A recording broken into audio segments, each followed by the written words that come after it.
Stress ka na ba sa pag-iisip kung ano na naman ang uulamin? Well, for today's video, magluluto tayo ng sweet and sour tilapia. Lakas maka-special recipe pero budget friendly. Kaya kung nakahanap ka ng ulam idea, tara, simulan na natin! Kailangan natin ng 3 medium-sized na tilapia. Lagyan natin ng 2 slit sa magkabilang side para mas mabilis itong maluto.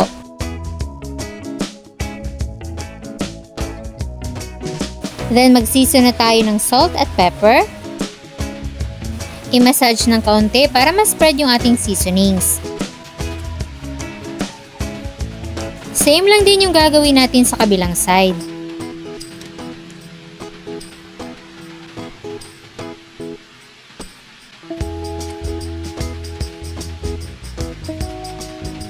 Pagkatapos ma-season, pwede na tayo mag-start magprito. Isang tip, kapag nagpiprito kayo ng tilapia sa ganitong kawali, kailangan mainit na mainit yung inyong mantika. At huwag naman nyo itong babaliktarin kapag hindi pa itong lutong-luto dahil didikit ito sa kawali at madudurog lang ang inyong tilapia. Kailangan crispy na bago nyo baliktarin.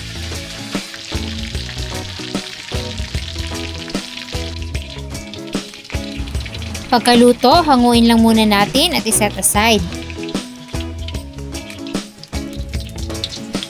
Then, gagawin na natin yung ating magiging sauce. 1/2 cup ng banana ketchup, 2 tablespoon ng vinegar, 1 tablespoon ng soy sauce, 2 tablespoon ng white sugar, at pineapple syrup na galing sa pineapple tidbits.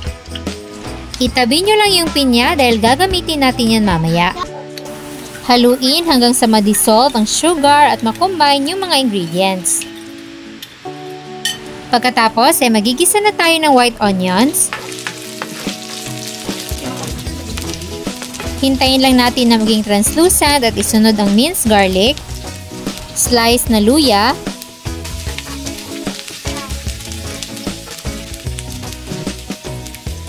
sliced carrots, at green at red bell peppers for more colors. Igisa lang natin saglit para maluto ng bahagya yung carrots.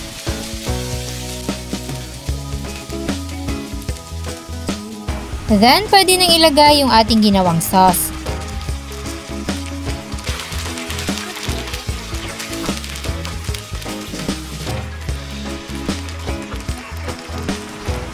Kapag nag-start ng kumulo, ilalagay na natin yung ating pineapple tidbits at black pepper.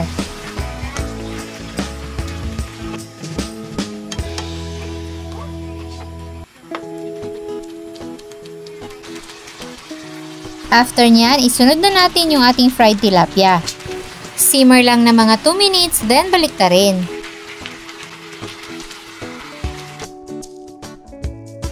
Simmer pa ng ilang minuto para ma-absorb ng fish yung ating sauce.